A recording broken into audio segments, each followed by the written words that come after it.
I think any comparisons with Trump are grossly unfair on Donald Trump. He's actually done the work. He actually put his life on the line. He suffered all sorts of lawfare. He had his businesses attacked, his livelihood, his very liberty attacked.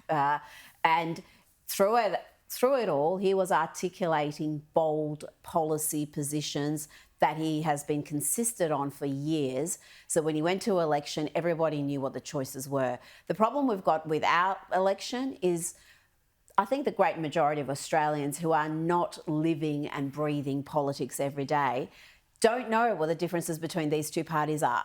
And if you don't believe that we should make Australia great again, that there is actually things to repair, serious things to repair, then why would you advocate for changing the Albanese government? If you are the coalition, you actually need to make the case of why we need significant change. Right now, they're not making that case. It's too much of Me Too. It's not going to be a dramatic change. We're just better economic managers.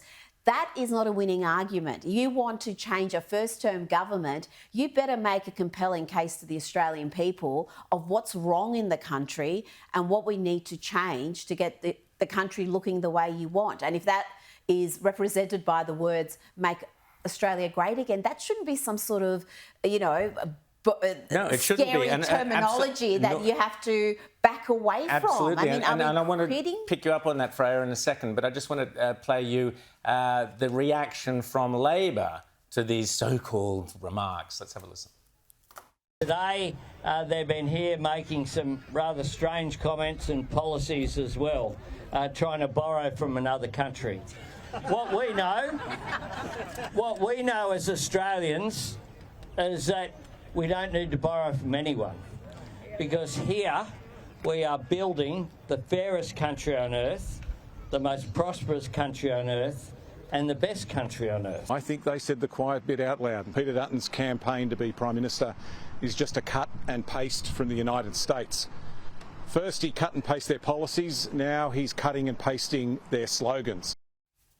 You see, I wish that were the case, Jason. I wish the Liberal parties had cut and pasted Donald Trump's campaign, because then they would be winning.